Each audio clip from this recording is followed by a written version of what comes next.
Hi everyone, welcome back. Look who I'm with, the fabulous Nicole Thompson. Woo! How are you, Queen? I'm so good. Thanks for having me in such a good, colourful place. Thanks for coming. I wanted to have a chat with you for so long. I mean, we've had lots of chats on set. Yeah, haven't we? But let's get deep.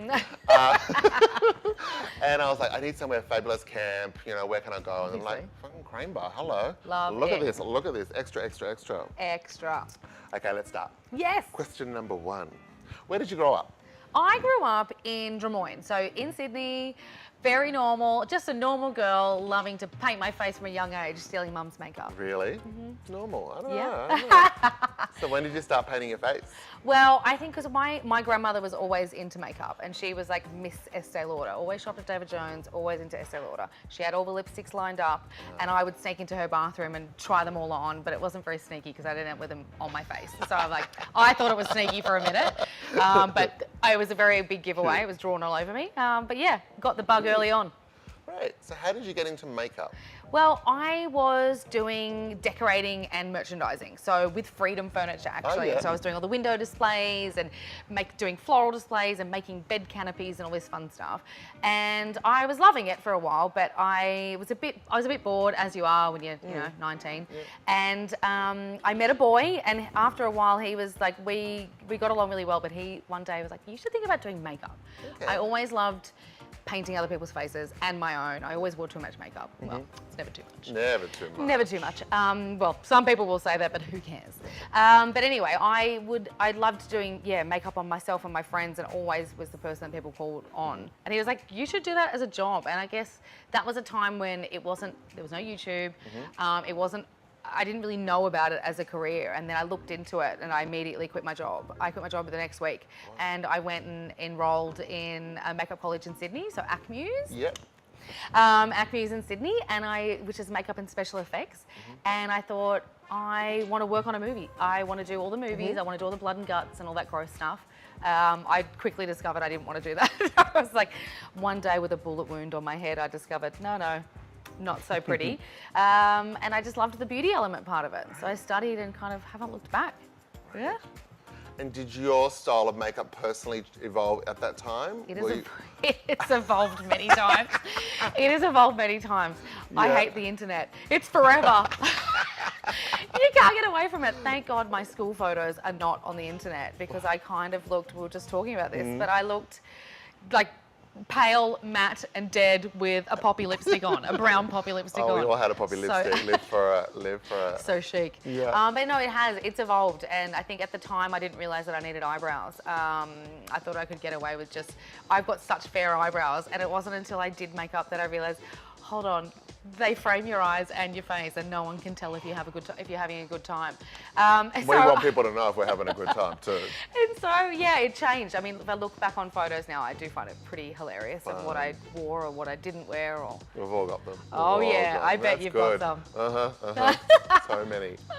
So what advice would you give to people that want to start a career as a makeup artist?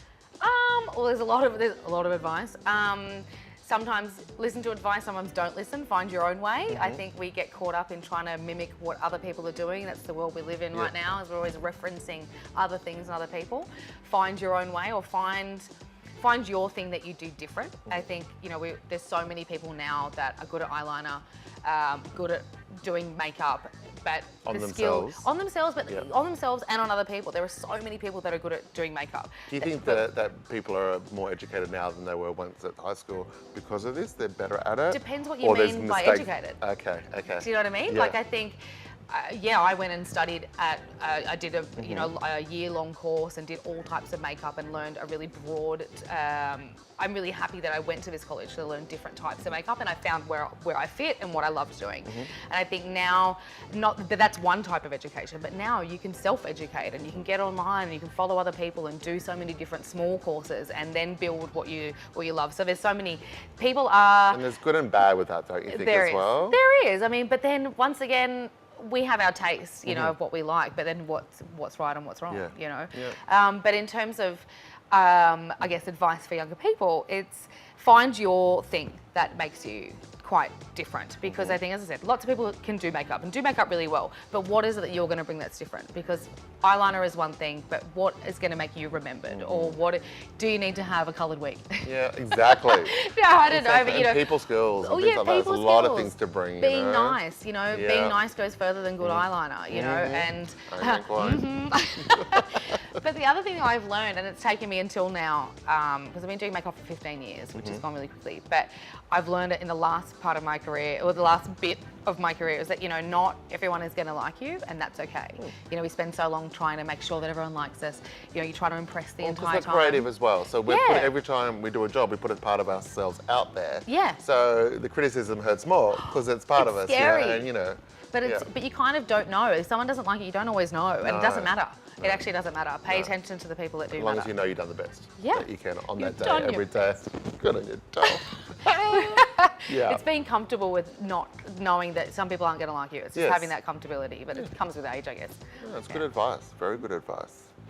Would you suggest for a person, say at high school, that wanted to be makeup, would you say go to school and study a variety of makeup? It depends, because I think I have a lot of people asking me this question. I have a lot of people asking, I want to get into makeup. I want to be a makeup artist.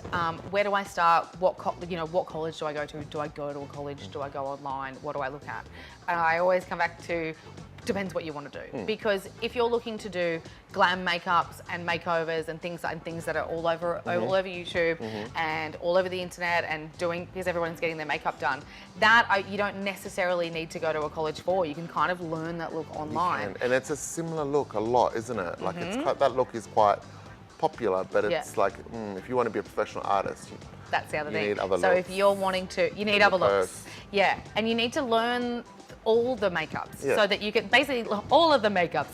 You need to learn the rules. World. What did Picasso say? You need to learn the rules like a pro so you can break them. No, learn the rules so you can break them like a pro. Yeah. But the thing is, and that's the idea. I'm so glad that when I went to the makeup college I did, so ACMU's, nice plug again. But when I went to this college, learning a non-branded college, something that's not trying to push a particular direction onto me, I could decide where I fit and where my skills were, rather than just learning one thing.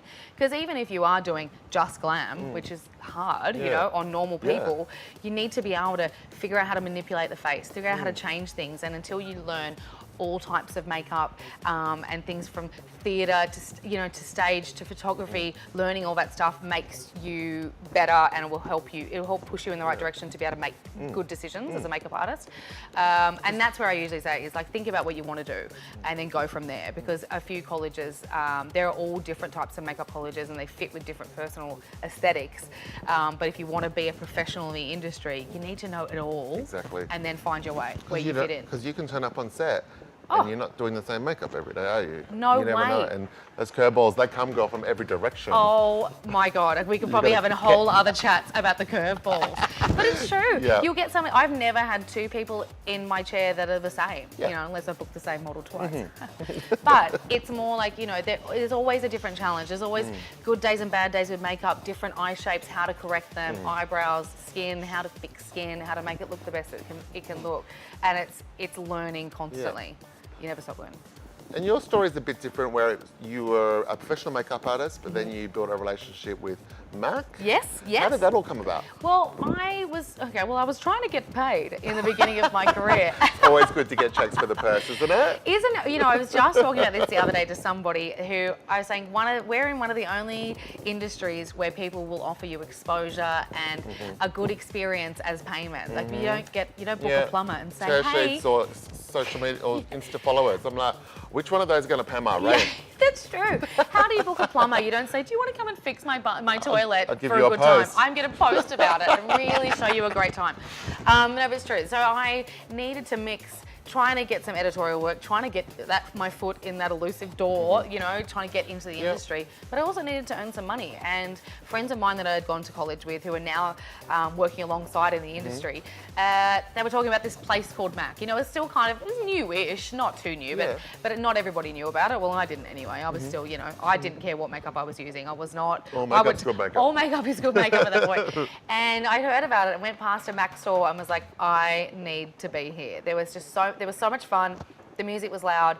Everybody was dressed in basically their underwear, as long as it was in black, and crazy coloured hair. And I'm like, what is this? Like, what is this place? This is heaven. I want to be, yes. This is what heaven must look like. I was so, now I look at it, I was so straighty 180, walking past going, oh my God, so exciting. And it was, and I've met some of my best friends through MAC. And anyway, I worked in the store, I worked in the store part-time while I was trying to, I was assisting and trying to do just different jobs and trying to put my foot into everything. And how good were those times?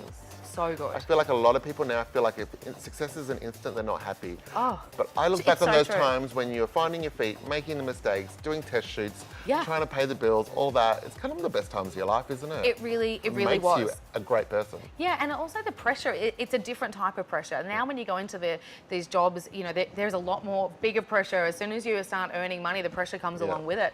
It was kind of a fun, creative time where you're just trying to get in. And as I said, I've made such good friends that way. But anyway, so I fell into MAC and absolutely loved it. Like, I loved the brand, I loved what they stood for, and I met some really great people. It was just, and working, I guess, with other makeup artists on a counter that was just super fun and creative. I learned so much makeup through doing that. And then I became a global senior artist with them, and I've been doing that. I've been working with them for 13 years. Which is a long time. Right. So, as well as, doing other bits and pieces, I try and have my finger in every pie. You've got to. Keep those fingers busy. Oh yes, my spirit fingers. So how is it managing the marriage between having an agency and working for MAC full time? Yeah, well, interesting question. Funny that you asked that. No, it is a marriage, and it's my second marriage. I kept that boy who told me to do makeup. Right. It's tricky. I feel like I'm constantly trying to please people. There's so many different, as I said, lots of fingers and lots of pies, but there's a lot of people you've got to please. But luckily, I've got really good people that I work with. And so I'm with Union Management, and Raylene there, who's like she's my partner in crime, and she's wonderful, and she's patient and understands, that there's a lot that goes into working with such a dynamic brand that is also a global position. So what I do with MAC is not just here in Australia. I do a lot of great stuff here, and I guess it's a tricky job to explain quickly, so I'll do my best. But it's kind of, I sort of sit in the middle of the brand and work with all the different departments. So I work with marketing if they're doing events. I work and helping come up with ideas and kind of drive different events that push the brand. I work with PR, and I do a lot of written pieces and video pieces and different things that are going to be talking about products that we use. And then I work with the fashion department and also artist relations, which is working with makeup artists in the industry and doing masterclasses, doing stuff with TV and working with the different TV departments.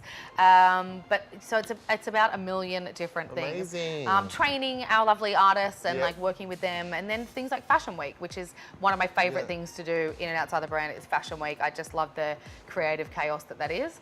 And so here, yes, I do. I get to direct shows here at Fashion Week. So one of my favourite things in my job is going to international fashion weeks, and I've been doing that for about 10 years. And I guess I feel extremely lucky because MAC work with so many different makeup artists. So I'm not just on one team. So I've worked with Tom and Val and Isabella, French, and so many different makeup artists with different aesthetics that I've learned from for 10 years. So each time I come back completely inspired and love it. Yeah, heaven. It sounds amazing. Yeah. And it's good for people to know as well, like, there's lots of lanes you can be in. You know what I mean? There are so many. There's so many options. You're not just a makeup artist on set. You're not just a makeup in film. Like, you can do so much more. Yeah. That's awesome. Thank you. Great. It's been fun. Okay, the big question. Oh. What is your top 5 beauty products that you can't live without? Top 5. Oh my God. Okay. Top 5. I wish I only had 5 products in my makeup bag. I've got more. Yeah. There's got to be a pink lipstick in there. Look, there's a pink lipstick I've been wearing for years, and it's called. It's a MAC one. Oh, surprise! But you know what? I have access to the products, so I love using them. But Saint Germain lipstick, which is the perfect candy pink, and it's constantly my color inspiration for my hair. It's basically the color of my hair, and I love it. It's a hydro. Basically, a lot of my products now are products that are bringing my skin back to life because now I'm not as young and bouncy as I once was. And skin is important. Skin is a thing. It's the canvas. And so I love always hydrating products. So I spend all my pennies on my La Mer moisturizing cream, like the soft cream, and I watch all that money go onto my hand and onto my face, and I enjoy every moment. Good. everything feels good. I don't know what is the juices of the, there's some moisturising. The moisturising soft cream. Okay. It's in the jar, a nice heavy jar. I love Advanced Night Repair Serum. I've been using that for years, and I remember my grandmother used that as well. So that's classic. MAC Fix Plus, so it's a spray. I feel like I've sprayed you on set before. Yes. It's like hydrating magic spray that has brought a lot of skin that I've been doing on set or myself back to life. Right. The Reviver, and the other one is it's not a particular brand because I don't know. I feel like there's a few good ones out there, but a lash curler. So many people don't use this old school tool. Kind of looks like a torture device. It's brilliant. My lashes are so lame without them, and most people's are. They always think they've got such a short, tiny lash, but when you curl them, makes all the difference. And it opens up another centimetre. Hello. Boom. Hello. Who doesn't want fresh pop in your eyes? Yes. Great. Now, have you got a secret makeup trick you could share with people that is a bit of a game changer or makes life easier? Secrets out there now? I think we see so We've much. got a lot of secrets, Queen. That's Nothing to do with makeup. Yeah. Totally. That's in the bloopers section. Yeah. There's a few little ones. I mean, I guess it depends. I love doing, so a lot of people are into false lashes. Mm-hmm. Not surprised there. But actually, when you wear a strip lash, so a lot of the time people love cutting them in half to put them on, which works and it does make that easier. But actually applying them on the underside of the lash, not the top of the lash. Oh. So it sounds like it's going to be tricky, but it's surprisingly not that tricky. Everything takes a bit of practice, just like putting lashes on. But applying the lashes to the underside of the lash. You lift it up? Yeah, I'm going to take my specs off now. So doing it underneath. So when you have a piece, if you do a half, like if you cut them and you're only putting a half lash on, applying it to the underside of the lash, it means they're actually only on the lash. They're not on the skin, and they look really natural. So it kind of makes you look like you've got eyeliner on as well. That's really good. That's good. But I think you need a little bit of time to practice that. You want to chuck them on in the Uber the way to the gig, huh? You want to have a look. That is not an Uber. That is not Uber approved. Not Uber approved. That is not a 5-star rating for that situation. You may need a glass of wine and a couple of hours. Yeah, exactly. And good But once you get it, you will love it. Yeah. Okay, that's great. Thank you. Now, in your past hair history, do you have any ooh-ah moments you like to share? Is this when there's flashing pictures of me on the screen with bad haircuts? Bang. Yeah, exactly. Out of cut. Damn you, internet. Falling out of the Uber with your wig off. No, it's not a wig. People do ask. Do you know, I've had so many people asking me. It's a compliment. I can't tell you how happy it makes me because when I get my hair done, I'm like, can you make it look as wiggy as possible? Heaven. Please. Anyway, so bad hair moments, ooh-ah, cool or bad. There's so many, but there are so many hilarious ones. I mean, most of them involve glasses of wine and my friends. Thank God I've met so many amazing hairdressers. Doing it after a few glasses of wine doing your hair. I love house hair. I love, kitchen colours. So that's glass of wine, getting the hair, the bleach out. Is this what's happening? I've had many a night with Cameron Rains and Dale wrong? Yeah, what could go wrong? When I suddenly say to Cameron Rains many years ago, I think we're into tennis ball colour. He's like, I'm into it, Dal. I've got you. And he made my hair look like a tennis ball. And actually, it perfectly matched. It was the shape and everything. Amazing. I was a tennis ball getting around backstage at Fashion Week. Everything. But then, I get overconfident because I think, I know so many hairdressers and I see what they do. Yeah, I totally know what I'm doing. I've got this. And I've bleached my hair myself many times, and too much to the horror of my friends, where I had to rely on Darren Summers bringing my hair back to life recently because I had bleached it and I ended up with just this little antenna. It's grown back now. Wow. That's long. It gets foxtail that bit. It's so true. It's usually bleaching disasters. The colour I can figure out. Okay. I can figure out colour. Yeah. Bleaching, I don't know what I was thinking. I just need to put the tools down. Yeah, rely on the experts. Trust my colleagues. Yes. Yeah, 100%. What advice would you whisper in your ear of the 17-year-old you? Oh my God, so many things. Those checkered pants, those checkered flares are not a good idea. Oh, they pop those checkered flares. Get out of Hound Dog. Get out of Hound Dog. Get out of Hound Dog, girl. You don't need a mesh singlet. No, you don't. But you gave it a go, and did you love it at the time? Oh my God, yeah, of course. Was it together, the checkered pants and the mesh singlet? Probably. So good. Anyway, no, there's so many funny fashion choices, but that's the things we laugh back on. Yeah. But I think don't follow trends, like start them, or like think about. I think like I was constantly trying to figure out what box I was fitting into and what I wanted to look like and what was, you know, which Spice Girl am I? You know, that's the question. I mean, who doesn't ask themselves which Spice Girl am I? Like, you don't have to be one. You can be them all at different times of the day or night. I think I was. I was ginger because I'm an original ginger. Oh. And that's a long time ago. I haven't seen that for many years. But then I was sporty, went through a sporty moment too. Anyway. Cute.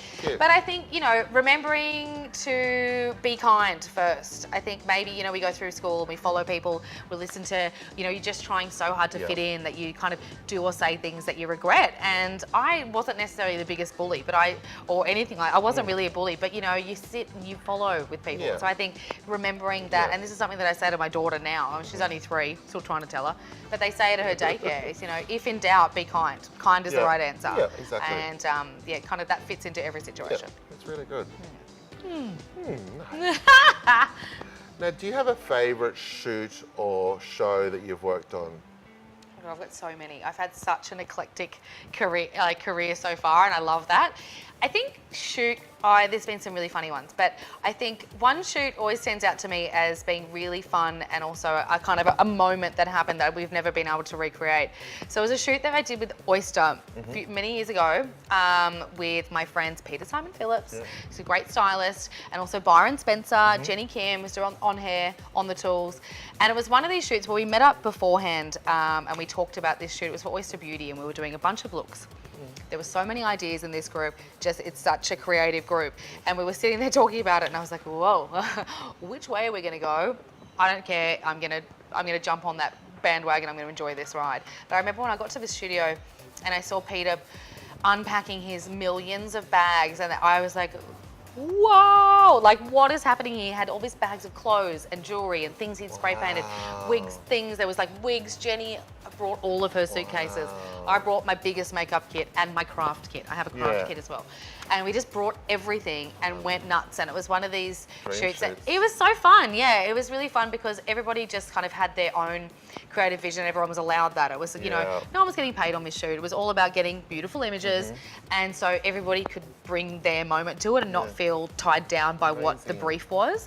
And so that was really fun. And we've tried to, you know, recreate it, but it was magic. But shows, I mean, I've done so many shows, but I think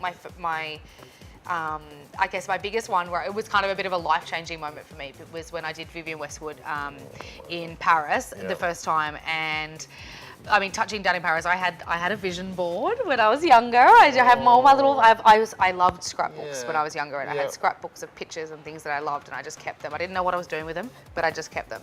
And I always wanted to, you know, do Paris Fashion Week. That always seemed like the dream. And when I got to Paris, I cried. I always cry. And so, who is your favourite makeup artist?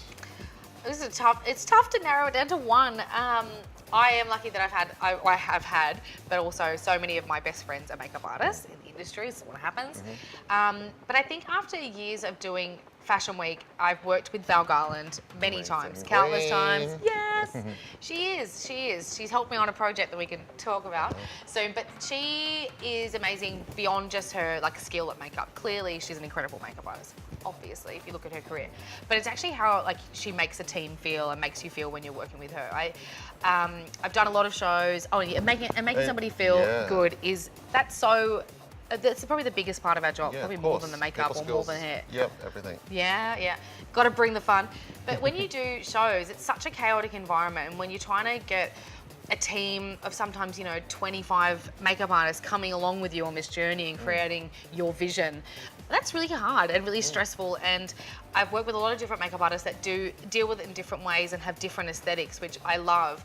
But when you some deal, some don't deal. Some deal, some don't deal. But you know what? When you leave, and it can be like such a crazy environment where the stylist has lost their mind, or the show's not, you know, the music's not working, or the music doesn't go on. I've been on one of those shows. Wow. But it can be such a crazy time that you want to leave feeling good about it, you know. And so I feel like Val, she has a way of kind of bringing everybody in and, you know, bringing into her band, you know, band of misfits it is, I guess, backstage. But you know, and getting everybody to understand her vision and kind of and let you have creative control. Like she'll show you where she wants to go, but then she always says, you know, okay, but find your way of getting there. Do what you need to do. Do what you need to do. You don't need to use every product that I'm using.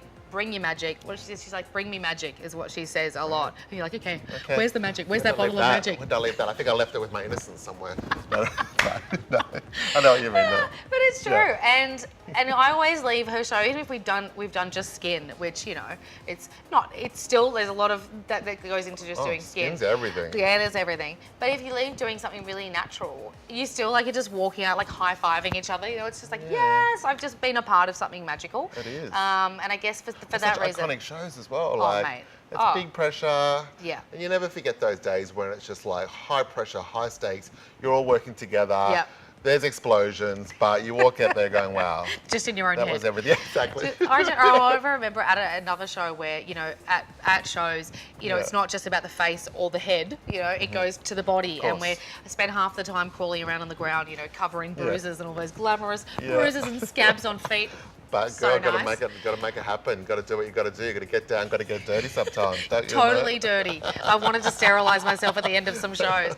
But I remember crawling on the ground with a head torch on, you know, trying to get to all these bruises, checking get the to the bottom legs. of the fifth toenail, see if the paint chips. Totally. And I remember getting up, and it was like, you know, getting up and like, oh God, like up off the ground. And she saw me, we had eye contact. She's like, I see it, I appreciate it, thank you. And I was like, yes! And I like skipped off into the distance. Right. But, you know, awesome. covered in makeup.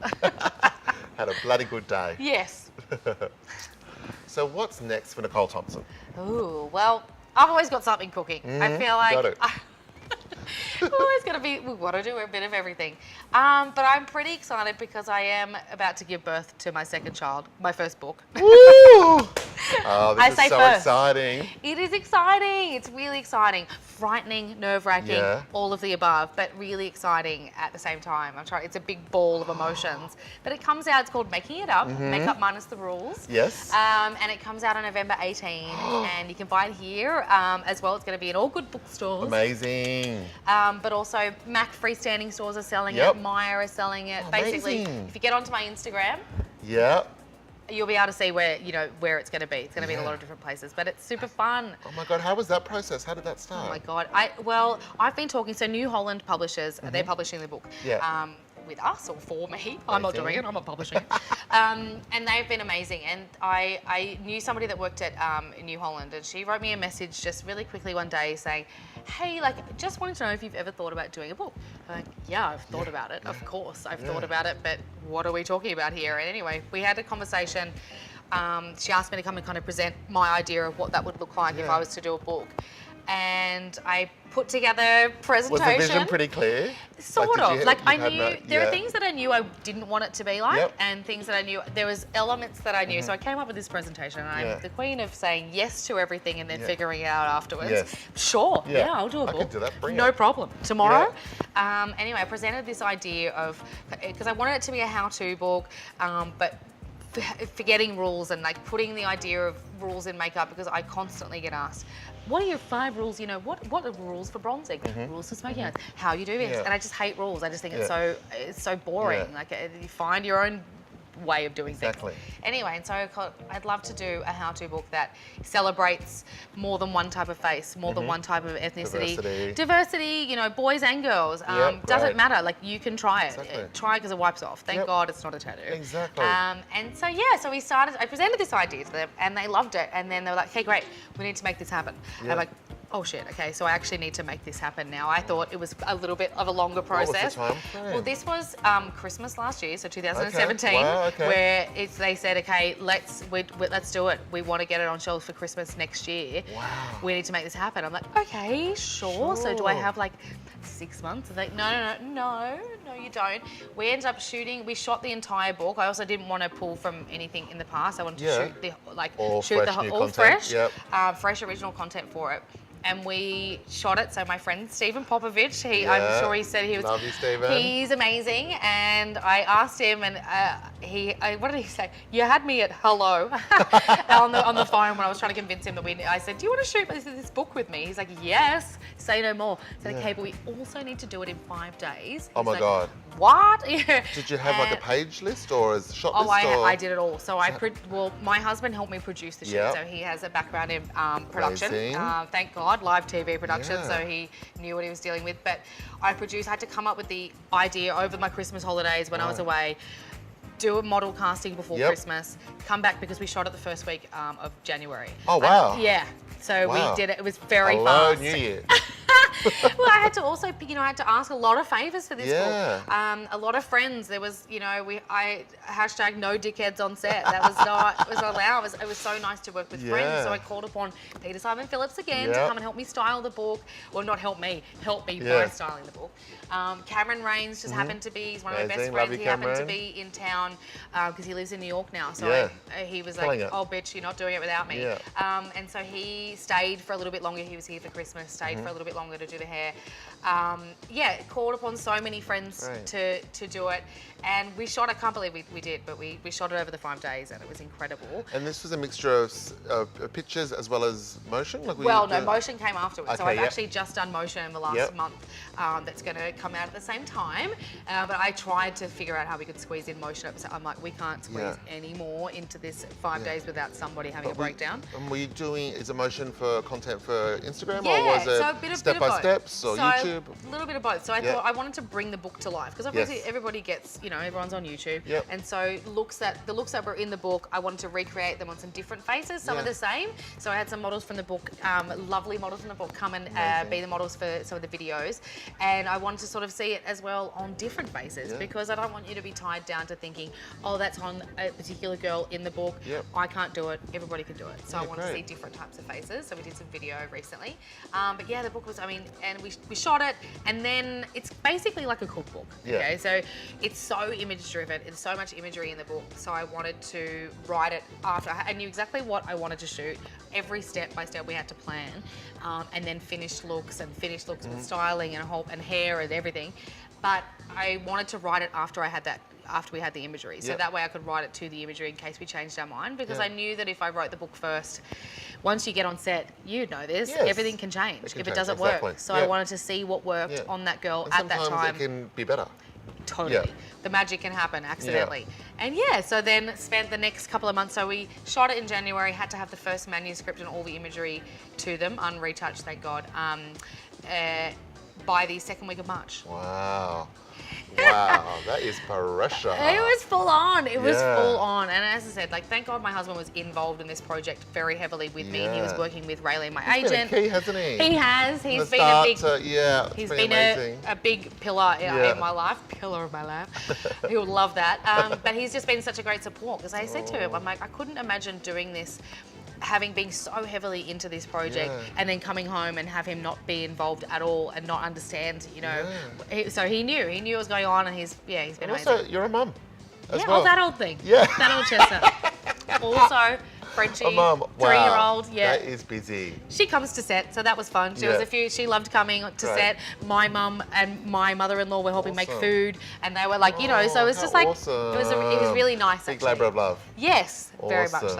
so. Yeah. Awesome. Anyway, look out for it. Yes, definitely. What's it called again? Making it up, makeup minus the rules. By Nicole Thompson. Yes, I was there. Fabulous. Darling, thank you so Oh, much. thank you. you for Oh my coming in God, today. we're gonna Love you. Love you. Thank you so much for having me. Exactly, and I can't wait to read the book. Yes. Bye, everyone. Have the best day, night, whatever you're doing, and I'll see you real soon. Bye. See you guys. Cute. How was that? Did the microphones pop off then?